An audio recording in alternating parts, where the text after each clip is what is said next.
옆에 분에게 한번 인사했으면 좋겠는데요. 우리 하나님 신실하십니다 이렇게 인사했으면 좋겠어요. 한 가지 더 인사할게요. 그래서 당신을 사랑합니다 이렇게 인사했으면 좋겠습니다. 네, 우리 하나님 신실하시기 때문에 우리 서로 사랑할 수 있습니다. 우리 약속 위에 서리라 라는 말씀으로 하나님 말씀 전하겠습니다. 대한민국 하면 어떤 말이 가장 먼저 떠오르십니까? 대한민국 사람들의 어떤 성격, 어떤 게 가장 먼저 떠오르시나요? 바로 나오네요. 맞습니다. 빨리빨리입니다. 제가 학교에 저희 학교가 신학대학원이잖아요. 외국에서 온 글로벌 MDB, 그러니까 글로벌 석사 과정에 다니는 외국인들이 좀 많이 있어요. 그 중에서 인도 친구가 한 명 있습니다. 저보다 나이는 좀 많은데 인도에서 와서 이제 영어를 사용하는 그런 친구인데 항상 저한테 오면 장난을 합니다. 전도사님 빨리빨리, 전도사님 빨리빨리 맨날 이래요. 한국인들은 너무 빠르다는 거예요. 밥도 빨리 먹고 뭐도 빨리 하고 다 빨리 한다는 거예요. 그래서 우리나라가 이제 운전을 할 때 운전 습관도 좀 빠른데요. 이 경적을 울리는 시간을 이렇게 조사를 했대요. 근데 신호가 바뀌고 나서 앞차가 안 갈 때 얼마나 빨리 경적을 울리나, 프랑스가 평균 7초라고 합니다. 제가 7초대로 안 세고 빨리 세볼게요. 하나, 둘, 셋, 넷, 다, 여, 일곱. 이렇게만 세도 되게 길잖아요. 신호가 바뀌었고 왜 안 가는 거야? 이렇게 하는데 7초를 기다리고서야 왜 안 가지? 무슨 일 있나? 생각을 하고 나서야 빵 이렇게 누른대요. 프랑스가 그렇다는 겁니다. 우리나라는 몇 초일까요? 평균 1.5초고요. 제가 볼 때 강남은 0.5초 정도 되는 것 같습니다. 일단 신호 빨간불일 때 손을 얹어 놓고요. 바뀌면 누르는 것 같아요. 왜 안 가? 이러면서. 그래서 바뀌는 걸 예상하고 가야지 왜 안 가? 이만큼 우리 대한민국은 좀 빠르게 사는 민족인 것 같습니다. 그리고 자판기에서 커피를 뽑을 때도 그렇습니다. 커피를 눌러놓고 컵에 손을 대고 기다리는 그런 나라입니다. 그래서 뜨거운 물이 손에 튀기도 하고 그만큼 우리나라는 뭔가 빨리빨리 이루어지기를 바라는 그런 나라입니다. 오늘 설교는 어떨까요? 우리나라에 그 빨리빨리라는 단어가 정말 많은데요. 빨리에 관련된 단어를 한번 찾아봤는데 빨리, 얼른, 날쌔게, 금세, 당장, 성큼, 후딱, 속히, 잽싸게. 이거 더 많았는데 더 말하면 시간이 많이 갈 것 같아서 줄였습니다. 제가 오늘 설교를 할 때도 이렇게 하면 잘할 수 있을 것 같아요. 빨리, 얼른, 날쌔게, 금세, 바로, 당장 끝내버리면 좋은 설교가 될 것 같은데 그만큼 우리나라는 뭔가 빨리빨리 진행되는 것을 좋아하는 나라입니다. 그래서 이만큼 빨리 경제 성장을 했는지도 모르고요. 그래서 외국인들이 우리나라 사람들을 볼 때는 정말 빠르다. 근데 빨라서 안 좋은 점도 있지만 정말 빨라가지고 부지런하고 빠른데 일은 정확하다. 일 정말 잘한다. 이런 평가도 한다고 합니다. 이런 빠르게 진행하는 조급한 마음이 신앙생활에도 좀 영향을 끼치는 것 같아요. 기도를 하고 나서 오랜 시간 인생에 걸쳐서 그 기도의 응답을 받고 하나님의 인도하심을 받고 내 인생 하나님께 맡겨드리는 것도 있지만 너무 조급하다 보니까 우리나라는 일단 기도원 들어가가지고 소나무를 뽑아서 기도원 들어가서 이 응답을 받고 나와야 되는 거예요. 그러니까 그 며칠 안에 하나님 응답하셔야 되는 거죠. 외국에 캐나다에서 단풍나무 뽑았다 이런 얘기 없잖아요. 근데 우리나라는 소나무를 뽑아야 되는 겁니다.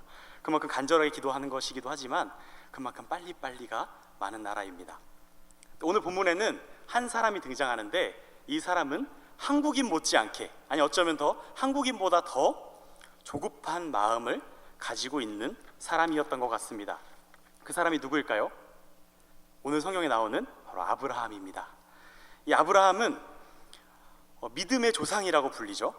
이 아브라함이 믿음의 조상이라고 불리는 이유는 그 아브라함이 믿음의 조상이라고 불리는 그 의미는 뭐냐면 아브라함이 믿었던 그 믿음을 오고 오는 모든 세대가 똑같은 성격과 똑같은 내용의 믿음을 가져야 한다는 것입니다. 아브라함이 하나님을 믿음에 하나님이 그것을 의로 여겼다고 하셨습니다. 그 의를 우리가 얻으려면 아브라함이 믿은 대로 우리도 믿어야 그것이 우리에게 의가 된다는 것입니다. 하나님이 그 믿음만 인정한다는 것이 아브라함이 믿음의 조상이라는 의미입니다. 그래서 우리가 이 로마서 4장을 읽고 우리가 해야 될 일은 아브라함이 믿었던 것이 도대체 뭔지, 아브라함의 믿음의 내용이 뭔지, 그리고 그 믿음의 내용이 뭔지 알았으면 그 믿음을 우리가 똑같이 가지는 일을 해야 하는 것입니다. 오늘 로마서 4장 17절에서 25절 말씀은 사도 바울이 이 창세기 열 몇 장에 걸쳐서 나오는 이 아브라함의 긴 이야기를 짧게 신학적으로 주석하고 해석해낸 이야기입니다. 아브라함의 믿음의 핵심이 잘 정리가 되어 있는데요. 아브라함은 두 가지를 믿었습니다. 첫 번째는 생명의 하나님께 생명이 있다라는 것을 믿었습니다. 이게 무슨 말이냐면 17절에 보시면 이렇게 바울이 정리하고 있습니다. 죽은 자를 살리시며 없는 것을 있는 것으로 부르신다, 이렇게 말씀합니다. 아브라함이 이렇게 믿었다는 겁니다. 죽으면 살려서라도 생명을 주시고 없으면 창조해서라도 생명을 주시는 하나님, 바로 이 생명의 하나님을 아브라함은 믿었습니다. 두 번째 아브라함이 믿은 것은 18절에 나오는데 바랄 수 없는 중에 믿었습니다. 아브라함이 무엇을 바라고 있었나요? 아브라함은 처음부터 불임이었습니다. 이 아브라함 부부는 아이를 낳을 수 없는 상태였고, 지금 불임인 것도 정말 슬픈 일이고 안타까운 일인데, 그때 당시에는 가문이 흔들리는 일이기 때문에 아주 심각하고 위태로운 일이기 때문에 어떻게 해서든지 상속자를 세워 대를 이어가야 하는 그런 시대였습니다. 이 아브라함의 바람은 당연히 자식을 낳는 것이었습니다. 그런데 지금 상황은 그럴 수가 없습니다. 왜냐하면 아브라함은 계속해서 나이를 먹고 있고, 아브라함은 99세가 되었고 사라의 태는 죽은 것 같이 되었다고 말씀하고 있기 때문입니다. 태가 죽고 99세의 부부가 어떻게 아기를 낳을 수 있을까요? 자식을 낳는다는 소원만큼은 가져선 안 되는 그때에 바랄 수 없는 중에 아브라함은 바라고 믿었던 것입니다. 아브라함이 믿은 것 두 번째는 하나님께서 약속하시면 상황과 상관없이 이루신다는 것을 믿은 것입니다. 두 가지 믿음을 정리하면 아브라함은 생명의 하나님을 믿었습니다. 또 하나는 약속을 이루시는 분이라는 사실을 믿었습니다. 우리가 이 두 가지 믿음을 가져야 되는 것입니다. 그렇다면 그는 어떻게 그런 믿음을 가질 수 있었을까요? 아니, 아브라함이 믿었다는 것, 아브라함이 하나님을 믿었다는 것은 무엇을 의미할까요? 아브라함은 처음부터 하나님을 믿은 모태신앙으로 태어난 사람이 아닙니다. 우상을 만드는 그런 가문에서 태어나서 당연히 우상을 만들었으니까 우상을 섬겼겠죠. 우상을 섬기고 우상을 만드는 가문에서 태어나서 우상을 섬기는 게 아주 익숙한 그런 가문에서 태어나서 자랐습니다. 그러던 중 하나님께서 어느 날 찾아오셔서 아브라함에게 약속을 하시는데 막연하게 땅을 주시겠다고 약속하십니다. 아브라함은 그 약속을 믿고 떠나긴 하는데 믿음이 충만한 상태가 아닙니다. 아브라함이 이때부터 하나님께서 계속해서 아브라함에게 약속하시고 아브라함은 그 약속에 대해서 반응합니다. 그 약속과 반응에 따라 결과들이 나오는데 이 패턴이 계속 반복됩니다. 한번 그것을 가지고 한번 아브라함이 어떻게 약속을 받고 어떻게 반응했는지, 그 결과가 어땠는지 한번 나누면서 아브라함의 믿음이 어떻게 견고하게 세워져 가는지를 나누고자 합니다. 먼저 창세기 12장에 보면 아브라함이 세겜 땅 모래 상수리 나무에 도착을 합니다. 이미 땅을 주겠다는 막연한 약속은 받았고요. 계속 가다가 세겜 땅에 도착한 겁니다. 하나님께서 그때 나타나셔서 강력한 약속을 주시는데, 첫 번째 약속은 큰 민족을 이루게 하겠다.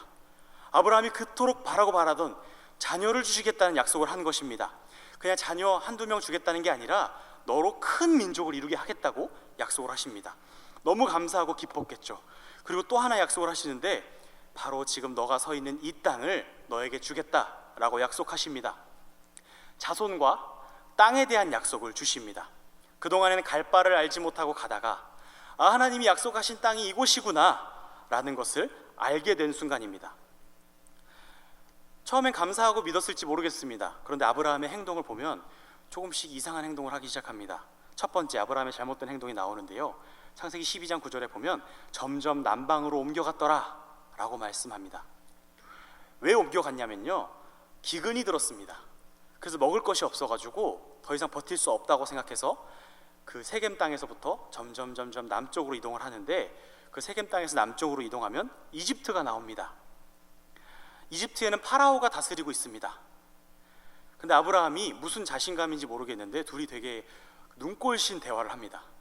아내한테 당신이 너무 예뻐가지고 파라오가 당신을 뺏어갈 거다.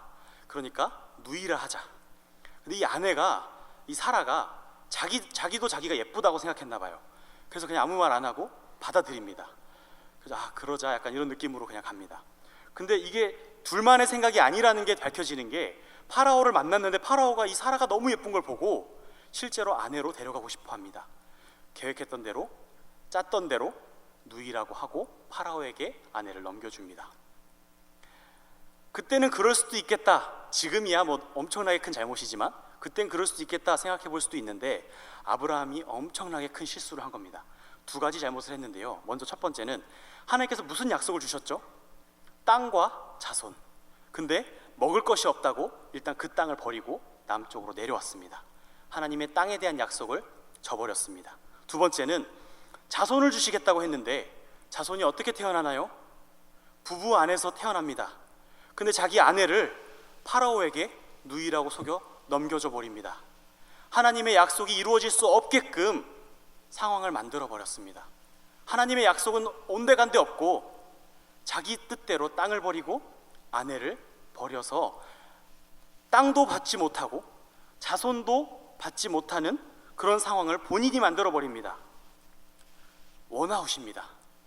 내가 너 같은 인간에게 약속을 한 것이 잘못이다. 너는 아웃이다.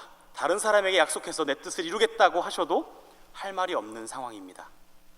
그런데 그 결과가 어떻게 되는지 한번 보겠습니다. 하나님께서는 남의 아내를 데려간 죄로 파라오에게 재앙을 내리십니다. 얼마나 억울했을까요? 누인 줄 알고 데려갔는데 재앙이 일어나서 보니까 남의 아내인 겁니다. 그리고 나서 불안했는지 아내만 빨리 돌려보낸 게 아니라 양과 소와 노비와 암수 나귀와 낙타 등의 재산을 함께 보냅니다. 아브라함은 하나님을 배신하고 하나님의 약속을 저버리는 잘못을 했는데 복을 받고 약속을 더 강력하게 받습니다. 일단 재산이 늘어났죠. 많은 가축과 노비와 뭐 많은 것들 줬으니까 재산이 늘어난 데다가 하나님께서 약속을 하시는데, 다시 찾아오셔서 똑같은 내용, 더 구체적인 내용으로 약속을 하십니다. 자손과 땅을 똑같이 주겠다. 넌 아웃, 이게 아니라 자손과 땅을 주겠다. 근데 자손은 땅의 티끌처럼 많이 줄 것이고 땅은 종과 횡으로 다녀봐라. 밟는 땅을 다 주겠다 약속하십니다. 아브라함의 잘못에도 불구하고 하나님께서는 그 약속을 더욱 강화시켜 버리십니다. 그렇게 시간이 흘러 계속해서 시간이 흘러갔습니다. 여전히 아브라함 손에는 자손도 없고 땅도 없습니다. 하나님께서 아브라함의 불안한 마음을 아셨는지 아브라함에게 다시 찾아오셔서 약속을 갱신하시는데, 두려워하지 마라. 내가 그 약속을 기억하고 있다. 걱정하지 마라. 내가 너의 방패가 되고 나는 너의 큰 상급이 될 것이다 라고 말합니다. 그러면 아멘 하고 주님을 따르겠습니다. 주님 믿습니다. 지금 내 손에 안 잡혔어도 믿습니다. 그래야 믿음의 조상 아닌가요? 근데 아브라함이 그렇게 찾아오신 하나님께 준비했다는 듯이 제안을 하는데요. 하나님, 제가 그럴 줄 알고 방법을 하나 만들어 놨습니다. 정말 좋은 방법이니까 한번 들어보세요 하고 이렇게 말합니다. 저희 가문에서 자란 엘리에셀이라는 사람이 있는데 그 사람을 상속자로 세우겠습니다. 어차피 하나님도 부담스러우시잖아요.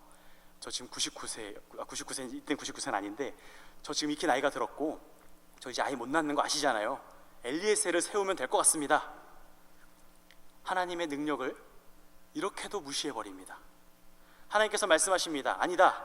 너의 몸에서 날 자가 너의 상속자가 될 것이다.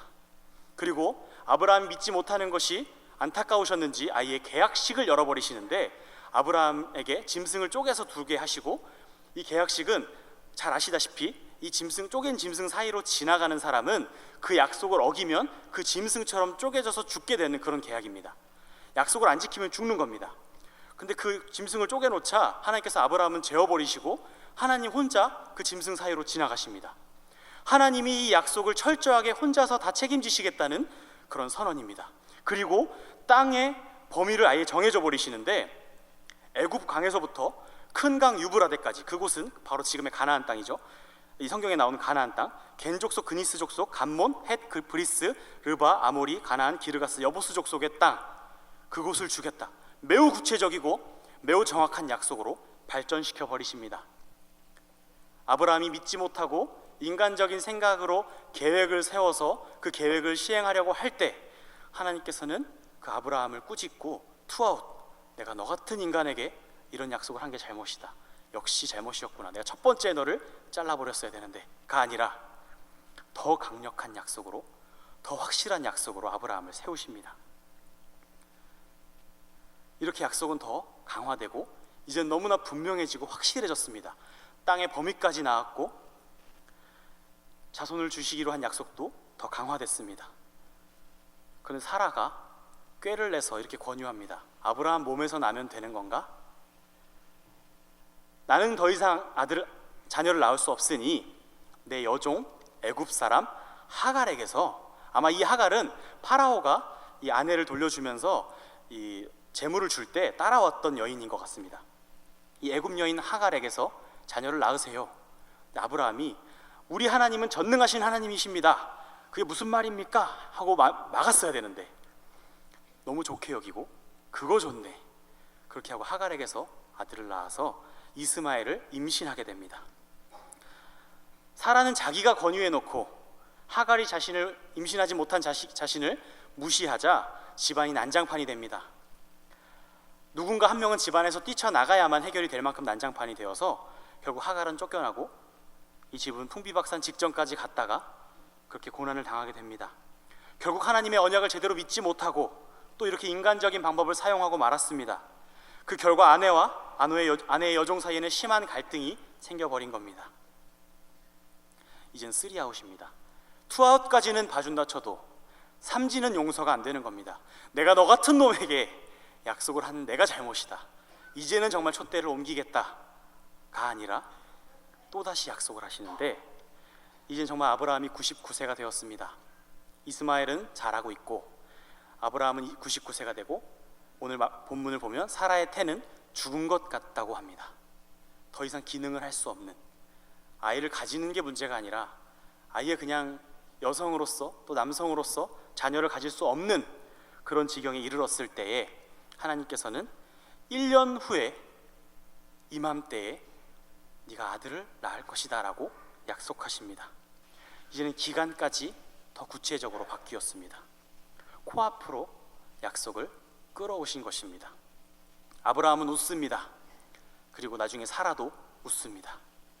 하나님께서는 네가 웃었다 라고 말하면서 아주 섬뜩하게 말씀하십니다. 그리고 그들은 이삭이라는, 웃음이라는 이름을 가진 아들을 품에 안게 됩니다. 놀라운 것은 이 나이든 할머니 할아버지가 하나님을 비웃었는데 웃음이라는 이름의 아들을 품에 안고 있다는 사실입니다. 아브라함은 여러 번의 불순종, 자기 생각, 많은 문제를 일으켰는데 하나님께서는 한 번도 그 약속을 변개치 않으시고 그 약속을 이루십니다. 아브라함을 더 부하게 만드시고 보호하시고 그 약속이 이루어질 수밖에 없게끔 인도해 가십니다. 그리고 그 약속 위에 아브라함을 세우십니다.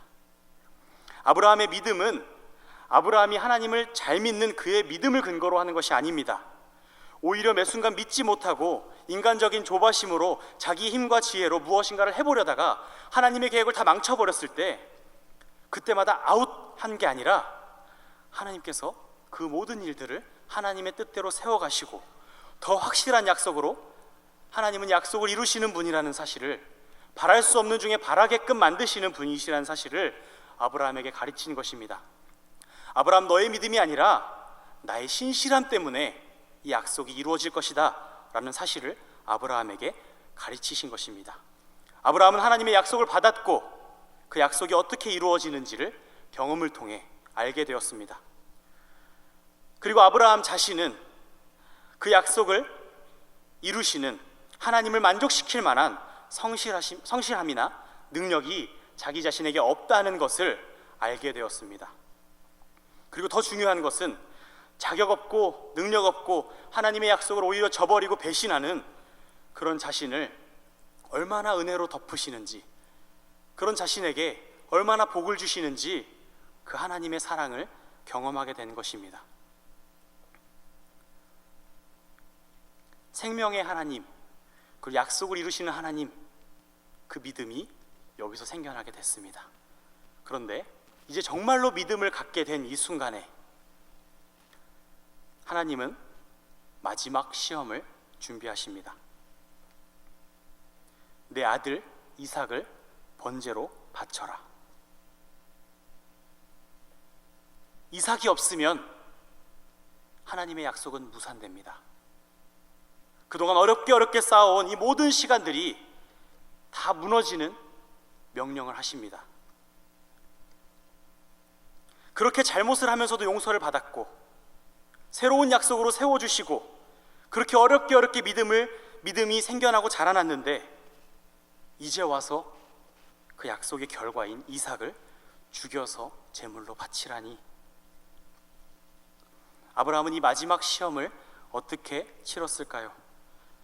시험을 잘 보려면 출제자의 의도를 알아야 합니다. 하나님은 이 시험을 통해서 무엇을 보고자 하셨을까요? 우린 잘 알듯이 아브라함은 이삭을 바칩니다. 하나님의 명령에 전과 다르게 아브라함은 일찍 준비해서 곧바로 이삭을 바칩니다. 전에는 자식이 없어서 조바심이 났는데, 자식이 없어서 조급했는데, 이제는 빨리 이 자식을 바치러 갑니다. 하나님께서 이제까지는 지체하시더니, 자식도 안 주고 땅도 안 주고 지체하시더니 이제 와서 약속으로 주신 것을 송두리째 내려놓으라는 그 명령에 아브라함은 순종합니다. 아브라함은 하나님의 약속을 하나님께서 이루신다는 하나님의 약속 위에, 하나님의 신실하심 위에 자기 자신을 세우는 그 믿음이 정말로 있었던 것입니다. 아브라함이 하나님께 순종하는 믿음이 있었던 믿음 좋은 사람인 게 아니라 하나님이 신실하시다는 사실이 중요한 것입니다. 하나님이 신실하시기 때문에 아브라함의 믿음은 계속 변하고 계속 인간적인 생각을 하고 계속 무너지지만 하나님은 한 번도 변하시지 않았기 때문에 그 신실하심을 의지하여 나아가는 것입니다. 그런데 아브라함이 이삭을 바칠 때 이미 그곳에는, 그 모리아산 위에는 순양 한 마리가 준비되어 있었습니다. 그리고 아브라함은 이삭을 잃지 않고 하나님의 신실하심을 높여드릴 수 있었습니다. 그 양을 대신하여 바침으로 하나님께 영광 돌렸습니다.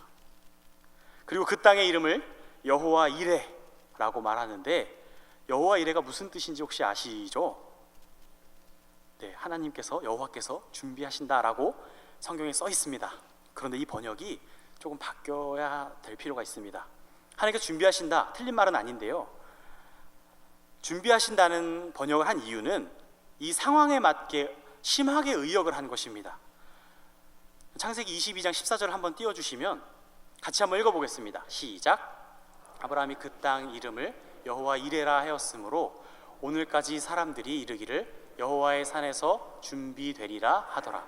이 말씀 때문에 우리가 여호와께서 준비하신다 이렇게 알고 있는데요, 아브라함이 그 땅의 이름을 여호와 이레라 하였다, 이것은 여호와 이레, 정확한 뜻은 하나님이 보고 계신다라는 뜻입니다. 그리고 그 다음 구절도 똑같이 여호와 이레인데 그 이렇게 뭐 과거 이런 거 있잖아요. 이런 문법이 좀 바뀌는 겁니다. 여호와의 산에서 준비되리라, 이 말은 뭐냐면 하나님께서 보이신다 이겁니다. 이게 무슨 말이냐면 하나님께서 나타나신다는 겁니다. 마지막에 하나님께서 아브라함을 시험하실 때 그냥 순양을 준비하셔가지고 이거 대신 바쳐, 그래가지고 그냥 그렇게 해결하신 것이 아니라 하나님께서 아브라함에게 나타나셔서 내가 그 약속을 이루는 하나님이고 내가 그 생명의 하나님이라는 것을 나타내신 것입니다. 그리고 거기서 끝나는 것이 아니라 거기서 그 언약을 이어가시겠다는, 계속해서 이어지는 그 약속을 확실하게 보여주시는 것인데, 하나님이 친히 나타나실 것인데 그 모리아 땅에 성전이 세워질 것이다. 그리고 그 모리아 땅에 성전이 세워지면 내가 그 성전에 계속해서 나타날 것이다. 너희 죄인들, 범죄한 너희들은 이 성전에 와서 나를 만날 수 있게 될 것이야 라고 약속하시는 겁니다. 그냥 단순히 수량을 준비하셔가지고 그 수량을 대신 바쳐서 이삭이 살았고 하나님의 약속을 이어갔다, 여기서 끝나는 것이 아닙니다. 하나님은 그곳에 계속해서 나타나시리라는 약속을 하셨고, 그리고 성전을 세움으로 끝나는 것이 아니라 그 이후에 참 성전 되시는 예수 그리스도, 참 하나님이신 그분께서 이 땅에 오심으로, 그가 이 땅에 나타나심으로 그 약속을 완성시키겠다는 약속을 하시는 겁니다.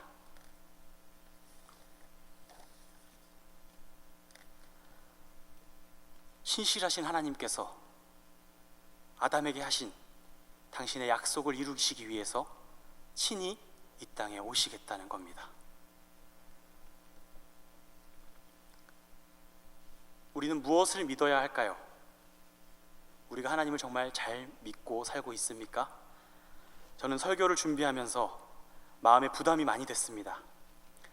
성도님들께 어떻게 생명의 말씀을 전해서 어떻게 이 하나님을 잘 전할까가 아니고요, 그런 건강한 생각이 아니고, 이번에도 설교 죽쓰면 어떡하지? 좀 잘 보이고 싶었나 봐요. 설교 잘해가지고 인정받고 싶었나 봐요. 인간은 그런 것 같습니다. 사역할 때도 제 역량에 비해 좀 버거울 때가 많습니다. 제 역량은 요만큼밖에 안 되는데 주어지는 일은 많고 잘 해내지 못하겠고, 재미있게 신나게 하고 싶은데 때로는 견디기도 하고 버티기도 합니다. 연약하기만 합니다. 사실 포장을 자꾸 합니다. 좋은 모습인 것처럼 나는 좋은 사역자야, 좋은 사람이야. 포장이거든요. 그러니까 속으시면 안 됩니다. 이 속은 시꺼멓고 연약하고 부족합니다. 성도님들의 삶은 어떠신가요? 저 혼자만 욕먹을 수 없죠? 매 순간 기쁨이 넘치십니까? 매 순간 믿음으로 사십니까? 속이 양털같이 하얗십니까? 믿음으로만 사십니까? 아닐 때가 더 많습니다. 우리 교회는 어떨까요? 모든 면에서 부끄러운 면들이 많지 않습니까? 부족함이 없이 갖춰진 그런 이상적인 하늘의 교회가 아니라 이것도 바뀌어야 되고 저것도 바뀌어야 되고, 이건 왜 이렇고 저건 왜 이렇고, 이런 게 더 많지 않습니까? 우리 삶의 전반적인 부분에서 모자람이 느껴집니다. 부족하고 연약해서 맨날 넘어집니다. 그렇다고 믿음이 좋은 것도 아닙니다. 하나님의 약속을 붙들고 하나님을 잘 믿고 믿음 좋아서 어떤 어려움에도 믿음으로 나아가고 잘 섬기고 그러지도 않습니다. 근데 믿음은 우리가 잘하는 것이 믿음이 아니라, 내가 하나님을 잘 믿는 것이 믿음이 아니라 하나님이 신실하시다는 그 사실에서 출발하는 것입니다. 우리가 믿음이 없는 이 모습조차 하나님의 신실하심 위에 드려야 합니다. 우리의 자격과 믿음을 보시고 하나님께서 뜻을 이루신 적은 한 번도 없습니다. 우리가 믿음이 좋아서 이루어진 일은 하나도 없습니다. 하나님께서 하나님의 뜻을 이루실 때는 오직 하나님 자기 자신의 신실하심을 근거하여 그 약속을 이루시는 것입니다. 이 아브라함과 같은 믿음, 내 믿음이 아니라 하나님의 신실하심 위에 세워진 믿음, 그 믿음을 근거로 우리는 의롭게 여겨집니다. 아브라함이 잘못할 때마다 그 결과는 촛대를 옮기는 것이 아니라 오히려 복을 받고 그 약속이 더 확실해지는 그런 은혜를 받았습니다. 그리고 그 약속의 절정에는 하나님이 이 땅에 나타나심으로, 그 예수 그리스도께서 십자가에 죽으심으로 우리를 살리시는 일이 일어납니다. 아브라함의 잘못의 결과가 은혜였듯이 우리의 범죄의 결과는 형벌이어야 하는데, 우리의 범죄의 결과, 하나님의 아들 예수 그리스도께서 친히 이 땅에 나타나셔서 이 땅에 보이셔서 십자가에 죽으심으로 우리의 죄를 도말하시는 그 은혜였습니다. 그리고 생명의 하나님께서 그 죽은 예수를 다시 살리셔서 예수님 안에 있는 사람은 예수님과 같이 죽어도 살게 되는 그 은혜를 우리에게 주신 것입니다. 이 일은 우리가 잘할 때 일어난 일이 아니라, 우리가 믿음 좋을 때 일어난 일이 아니라 우리가 아직 죄인 되었을 때에 일어난 일입니다. 오늘 말씀 마지막 절 25절에는 이렇게 말씀합니다. 예수는 우리가 범죄한 것 때문에 내줌이 되고 또한 우리를 의롭다 하시기 위하여 살아나셨느니라. 우리가 하나님을 믿는다는 것은 소위 믿음이 좋은 사람이 된다는 것이 아닙니다. 믿음이 좋다는 것은 나의 믿음이 하나님의 신실하신 약속 위에 세워져야 한다는 것입니다. 그렇기 때문에 이 믿음은 아무도 자랑할 수 없습니다.